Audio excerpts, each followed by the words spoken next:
The announcement of a potential summit in Alaska between President Donald Trump and Russian President Vladimir Putin has sent a seismic wave of apprehension and intense speculation across the European continent.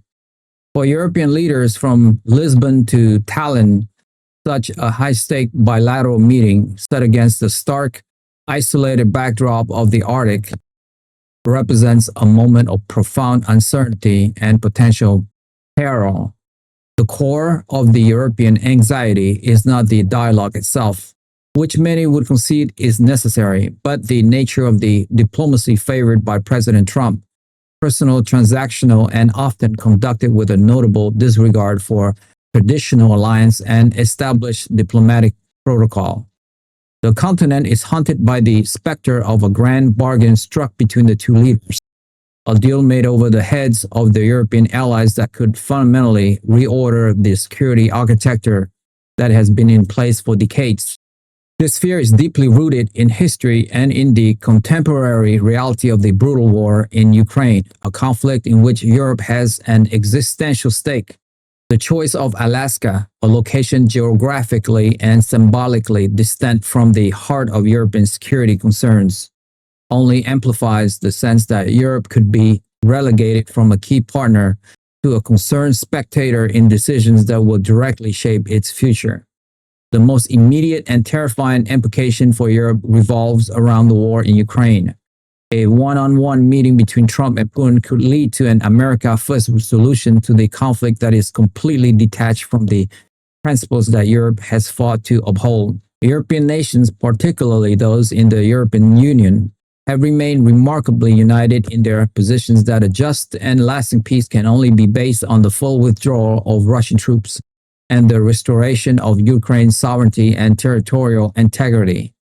There is a deep-seated fear in capitals like Berlin, Paris, and especially Warsaw that President Trump, in his desire for a quick and visible foreign policy victory, might agree to a land for peace deal. Such an arrangement would likely involve freezing the current lines of contact, effectively rewarding Russian aggression with the permanent annexation of Ukrainian territory. For Europe, this would be a catastrophic outcome. It would not only represent a moral and strategic defeat, but would also set a terrifying precedent, signaling to autocratic regimes everywhere that borders can be changed by force with impunity. This would shatter the post-World War II consensus that has, for the most part, kept the peace on the continent.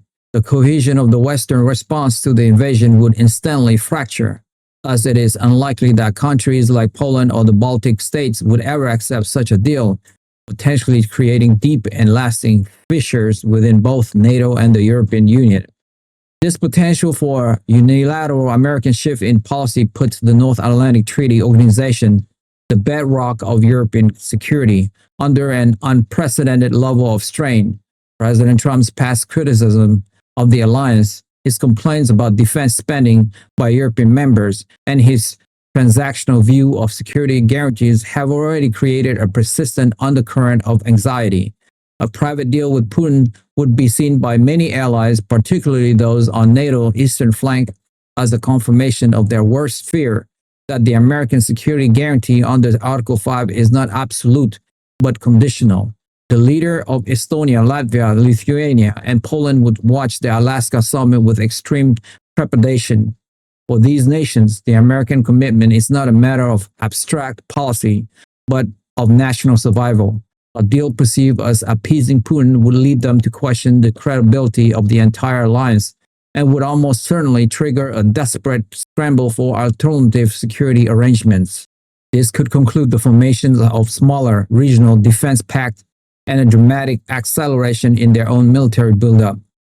Secretary of Defense Peter Hegseth would face an immediate and intense diplomatic crisis, with his European counterparts demanding clarification and reassurance that the Pentagon's commitment to collective defense remains ironclad, regardless of any personal understanding reached between the presidents.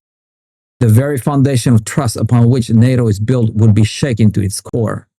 Furthermore, the Alaska meeting forces a difficult and urgent conversation within Europe about its own strategic autonomy.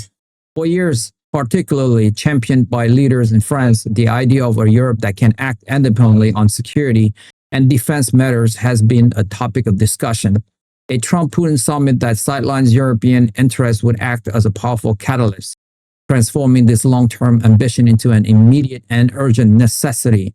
European leaders would be forced to confront the reality that their security is overwhelmingly dependent on the political whims of Washington.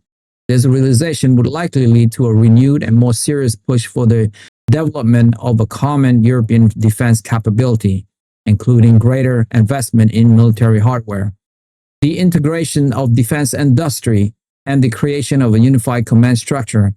While this has long been a goal, progress has been slow due to differing national interests and a reluctance to duplicate NATO structure. However, the shock of being excluded from a decision of such magnitude concerning their own continent's security could provide the political will to overcome these obstacles.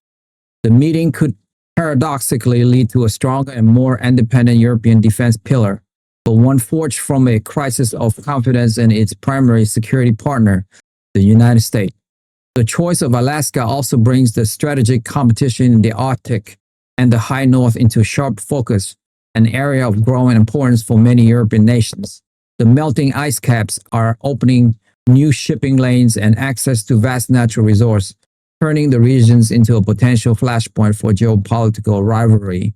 For NATO members like Norway, Denmark, and Iceland, as well as new member Finland and Sweden, Russian military expansion in the Arctic is a major security concern.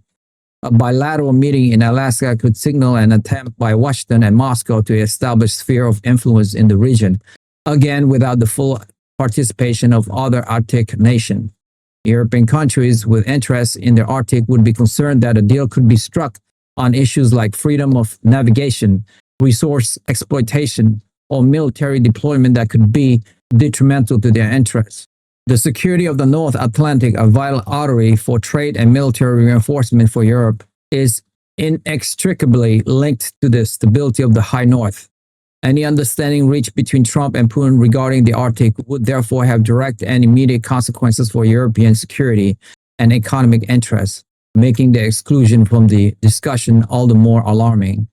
The internal political dynamics within Europe would also be significantly impacted. A Trump-Putin deal would likely embolden populist and nationalist parties across the continent who have long been critical of the sanctions against Russia and the support for Ukraine. These groups would praise the meeting as a victory for pragmatism over ideology and would use it to argue for a similar rapprochement with Moscow, further fragmenting the European consensus. Mainstream governments would find themselves in a difficult position, caught between their commitment to international law and the pressure to follow the American lead. This could lead to intense domestic political debates and could even destabilize governments in countries with fragile ruling coalitions. Secretary of State Marco Rubio's diplomatic efforts would be critical in this environment, as his team would be responsible for managing the fallout and trying to hold this transatlantic alliance together. He would have to engage in a delicate balancing act, trying to explain and perhaps mitigate the consequences of President Trump's personal diplomacy, while reassuring deeply skeptical allies that America has not abandoned its long-standing commitment. The Alaska Summit, therefore, is not just a foreign policy challenge for Europe. It is a test of its internal political resilience and its ability to maintain a unified front in the face of a profound external shock.